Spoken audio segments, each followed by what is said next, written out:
કુકરમાં આપ સૌનું ફરીથી એકવાર સ્વાગત છે। આમ તો હાંડવો ઘણી બધી રીતે બને છે। હાંડવા કુકરમાં બને, આપણે નોનસ્ટિક પેનમાં પણ બનાવી શકીએ, એને લોટથી બનાવી શકીએ, દાળ ચોખા પલાળીને બનાવી શકીએ અને આજકાલ તો ઇન્સ્ટન્ટ મિક્સ પણ બને છે। પણ આજે આપણે જે રેસીપી જોવાના છે એ મમ્મીની હાંડવા કુકરમાં દાળ ચોખા પલાળીને બનાવવાની રીત છે। તો ચાલો રેસીપી તરફ આગળ વધીએ। મમ્મી આ હાંડવો બનાવવા માટે શું લીધું છે? 3 પાલા કણકી, આ પાલો ભરીને અને એટલે આશરે 300 ગ્રામ ખરું, બરાબર। અને બીજું ને 150 ગ્રામ દાળ ચણાની, બરાબર। કણકીના બદલે ચોખા લેવાય? લેવાય। આ તો ધોવાનું જ છે, એટલે આશરે જ નાખવાનું અને કણકીને ચોખા ધોઈ લેવાનું, બરાબર। કેટલી વાર ધોવાનું? 2 વાર। કણકી અને દાળને એકદમ સરસ રીતે ધોઈ લીધા બાદ લગભગ 4-5 ગણા પાણીમાં પલળવા માટે આપણે મૂકી દઈશું અને 4 કલાક પછી આપણે વાટીશું। કણકી અને દાળને પલાળ્યાના 4 કલાક થઈ ગયા છે, એટલે હવે આપણે કણકી અને દાળને એક મિક્સરના જગમાં લઈ લઈશું અને વાટી કાઢીશું। અને મિક્સરમાં જ્યારે આપણે વાટતા હોઈએ ને ત્યારે આ રીતે થોડી છાશ નાખવાની। તમારી પાસે દહીં હોય તો તમે દહીં પણ નાખી શકો। આપણું જે હાંડવાનું ખીરું હોય ને એ થોડું લચકા પડતું રાખવાનું, બહુ ઢીલું નહીં કરી દેવાનું। જો તમે એમાં બહુ પાણી કે છાશ નાખશો અને ખીરું ઢીલું થઈ જશે તો હાંડવો એકદમ કડક થઈ જશે। હાંડવામાં નાખવા માટે આપણે લગભગ 10-12 કળી લસણની લીધી છે અને 10 લીલા મરચાંને આપણે કાપી લીધા છે। હવે આપણે મરચાં અને લસણની પેસ્ટ કરીશું। હવે આપણે ખીરામાં લગભગ 1 ચમચી જેટલું મીઠું ઉમેર્યું છે, 1 ચમચી જેટલી આપણે હળદર ઉમેરી છે, 1 ચમચી જેટલું આપણે લાલ મરચું ઉમેર્યું છે,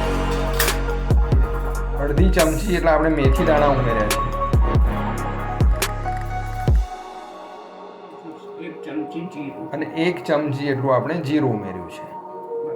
અને આપણે જે લસણ મરચાંની પેસ્ટ તૈયાર કરી હતી એ આપણે ઉમેરી દીધી છે। હવે આપણે મસાલાને ખીરામાં બરાબર મિક્સ કરી લઈશું અને આને કેટલો ટાઈમ આથો આવવા દેવાનો મમ્મી? 2 કલાક માટે આથો આવવા દેવાનો, પછી હાંડવા મૂકીશું આપણે અને મેથી એકદમ ફૂલીને તૈયાર થઈ જશે। અને આપણે સ્વાદ પ્રમાણે ગળપણ પણ નાખવું એટલે લગભગ 3 ચમચી જેટલી ખાંડ ઉમેરી છે।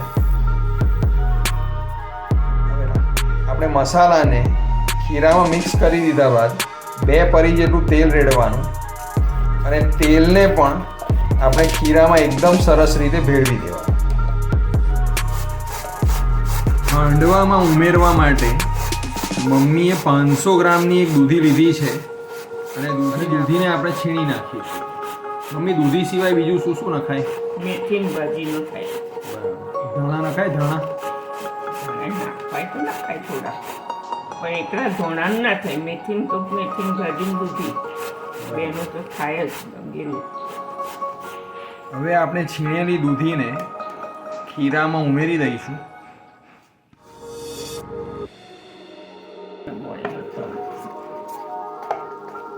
અને દૂધીને આપણે ખીરામાં મિક્સ કરી લઈશું। મમ્મી આ ખીરામાં પાણી થોડું ઓછું નથી લાગતું? પાણી ના ઉમેરાય? પાણી નાખે તો મોરો થાય, છાશ હોય તો ઉમેરી દઈશું। છાશ હોય તો ધ્યાન કરવું। આપણે હાંડવાના કુકરને હાંડવો બનાવવા માટે તૈયાર કરવા માટે બધી જ સાઈડ પર આ રીતે તેલ લગાવી દેવાનું। આપણે હાંડવાના વઘાર માટે લગભગ 3-4 પરી જેટલું તેલ એક તાવડીમાં લીધું છે। આપણે હાંડવાનું ખીરું પલાળે 2 કલાક થઈ ગયા છે અને આપણે વઘાર એક સાઈડે મૂક્યો છે, એટલે આપણે હાંડવો મૂકવામાં 2-4 મિનિટ બાકી હોય ત્યારે જ આપણે અડધી ચમચી એટલો સોડા ઉમેરવાનો, પછી આમાં લાવવાનું અને ખીરાને આ રીતે હલાવવાનું।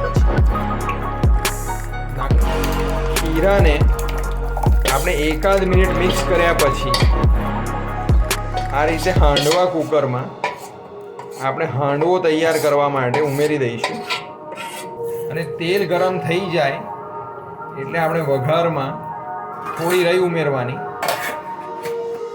અને હાંડવા માટે આપણે થોડી વધારે જ રાઈ ઉમેરવાની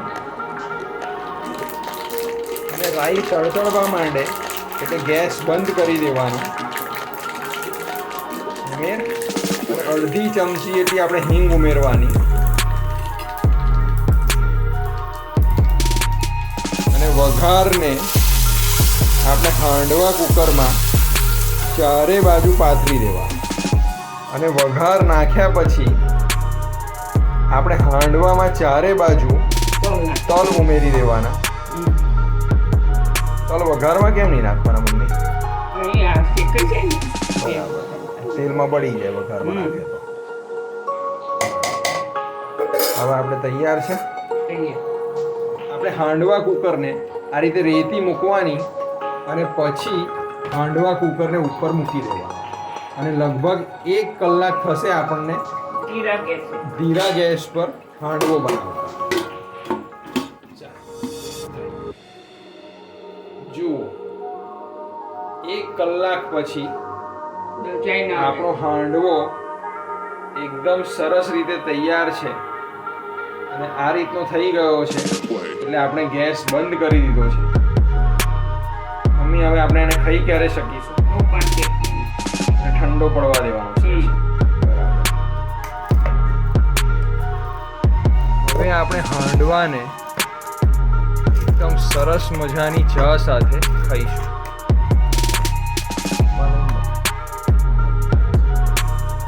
એકદમ સરસ મજાનો હાંડવો તૈયાર છે.